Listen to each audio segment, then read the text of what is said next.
اللہ فرماتے ہیں واقع کب ہوگا یہ تو میں نہیں بتاؤں گا, میرا اصول ہی نہیں ہے کہ میں قیامت کا علم بتا دوں, لیکن اتنی بات ہے للکافرین لیس لہ دافع, جو بھی اللہ کا منکر ہے, اللہ کو نہیں مانتا, اللہ کے حکام کو فالو نہیں کرتا, جب وہ عذاب آئے گا تو دنیا کی کوئی طاقت اس عذاب سے ان کو بچا نہیں سکے گی. تعرج الملائکۃ والروح الیہ فی یوم کان مقدارہ 50,000 سنہ, 50,000 سال کا ایک دن ہوگا. کہیں 1,000 سال اللہ نے ذکر کیا میدان حشر کے بارے میں, کہیں 50,000 سال. تو علماء نے بیان کیا یہ لوگوں کے حالات کے حساب سے ہوگا. یہ ٹائم کے جو یونٹ ہے نا, یہ ہر ایک کے حق میں مختلف ہوتے ہیں. دیکھو جب ہم پیدا ہوئے تو ہم کائنات کو بننے کے اربوں سال کے بعد پیدا ہوئے ہوں گے نا, تو کیا ہمیں انتظار کرنا پڑا؟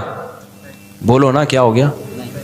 اگر ہمیں اللہ انتظار کرواتا ابھی تم عالم ارواح میں ہو, 1 ارب سال کے بعد تمہارا نمبر آئے گا, تو میں تو بوریت سے مر چکا ہوتا. کیا خیال ہے بھائی؟ جہاں فلائٹ 1 گھنٹہ لیٹ ہو جائے انتظار میں آدمی ٹینشن میں چلا جاتا ہے. لیکن ہم تو جب آئے تو ہمیں تو لگا کہ کائنات کی ابتدا آج سے ہو رہی ہے, جب ہم نے ہوش سنبھالا. کیونکہ ہمارے وہ یونٹ جو تھے نا, جو وقت کی اکائیاں ہیں, وہ ہمارے حق میں اسٹارٹ ہی نہیں ہوئی تھیں. تو اسی طرح مرنے کے بعد جو مردے کے لیے جو ٹائم کے یونٹ ہے نا, وہ چینج ہوتے ہیں. ورنہ جو مردہ بیچارہ 20,000 سال پہلے دفن ہوا ہے, وہ تو قبر میں کوئی عذاب نہ بھی ہو رہا, وہ تو پڑے پڑے ہی بور ہو گیا ہوگا کہ اللہ قیامت لیا, میں تو ٹینشن میں آ گیا ہوں, 20,000 سال ہو گئے مجھے. تو اس کو تو ایسا نہیں لگے گا کہ 20,000 سال ہو گئے. وہ جب دوبارہ اس کو اللہ تعالیٰ اٹھائیں گے تو نیک لوگوں کو تو لگے گا ابھی ہم سوئے تھے اور ابھی ہمیں کسی نے آ کے اٹھا دیے. جیسے گہری نیند میں جب انسان سوتا ہے, کئی گھنٹے بعض دفعہ سوتا ہے, کوئی آ کے اٹھائے تو اس کو لگے گا یار ابھی تو میں سویا تھا, ابھی آپ نے اٹھا دیا ہمیں. تو سوتے ہوئے آدمی کے ٹائم کے یونٹ الگ ہوتے ہیں, مرنے کے بعد کے ٹائم کے یونٹ الگ ہوتے ہیں, عالم ارواح کے الگ تھے. اور بعض تو یہ بھی میں نے سنا ہے کہ دوسرے سیارے پہ آپ چلے جائیں نا زمین کے علاوہ, تو وہاں بھی ٹائم کے یونٹ چینج ہو جائیں گے. تو اسی طرح آخرت کے ٹائم کے یونٹ بالکل الگ ہے. ایک دن 50,000 سال کی, دنیا کا جو 50,000 سال ہے نا, وہ وہاں کا ایک دن ہوگا. کسی کے حق میں 1,000 سال, کسی کے حق میں 50,000 سال. یہ وہ ہے جب حساب و کتاب جس میں ہوگا. تو اللہ نافرمانوں کو عذاب سے پہلے نا حساب و کتاب کا عذاب دیں گے. اللہ ہم سب کو اس عذاب سے محفوظ رکھے, جس کو قرآن نے ایک جگہ بیان کیا, یجعل الولدان شیبا, وہ ایسا دن جو بچوں کو بوڑھا کر دے, ایسا دن یفر المرء من اخیہ, انسان اپنے بھائی سے دور بھاگے. اس لیے بڑے بڑے اللہ والے وہ جہنم سے زیادہ پناہ مانگا کرتے تھے میدان حشر کی سختیوں سے. جہنم تو اس سے زیادہ سخت ہے, لیکن وہ میدان حشر کوئی کم چیز نہیں ہے, وہ کوئی کم عذاب نہیں ہے. تو اللہ فرماتے ہیں کہ 50,000 سال کے برابر ایک دن ہوگا.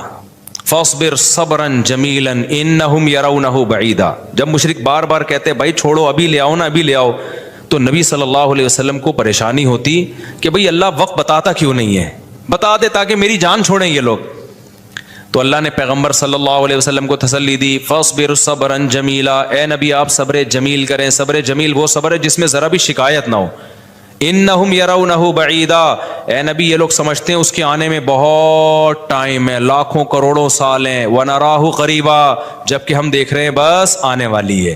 کیوں؟ جب آپ مر گئے نا, ابھی دیکھو ہو سکتا ہے 1,000 سال باقی ہوں قیامت آنے میں, ہو سکتا ہے 20,000 سال باقی ہوں, لیکن ہمارے مرنے کے بعد ہمیں نہیں لگے گا 20,000 سال, ہمیں تو ایسا لگے گا ابھی ہم مرے تھے اور اتنی جلدی اللہ نے قیامت قائم کر لی. تو ہمیں تو اپنی موت کے حساب سے چلنا ہے بھائی. ہمیں کیا پتا کہ ہمیں کیا کرنا ہے اس سے کہ 50,000 سال بعد قیامت آئے یا 1 کروڑ سال بعد آئے. جب ہم مر گئے تو ہماری قیامت واقع ہو گئی ہے, ٹائم کے یونٹ ہمارے حق میں چینج ہو جائیں گے.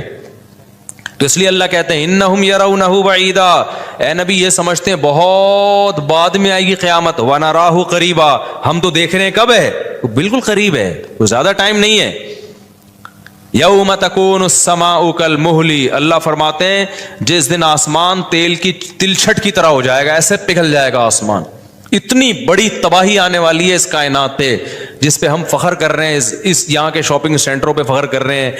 میں بھی ایک پروگرام میں گیا نا اسلام آباد میں, بڑا زبردست پروگرام تھا, بڑے بڑے تاجر آئے ہوئے تھے, تھوڑا سا موٹیویٹ کرنا تھا لوگوں کو تاکہ پیسہ کمائیں. تو یہ تو اچھی بات ہے, اسلام تو آپ کو بزنس کا پیسہ کمانے کا حکم دیتا ہے تاکہ ہم بھکاری پن سے نکلیں.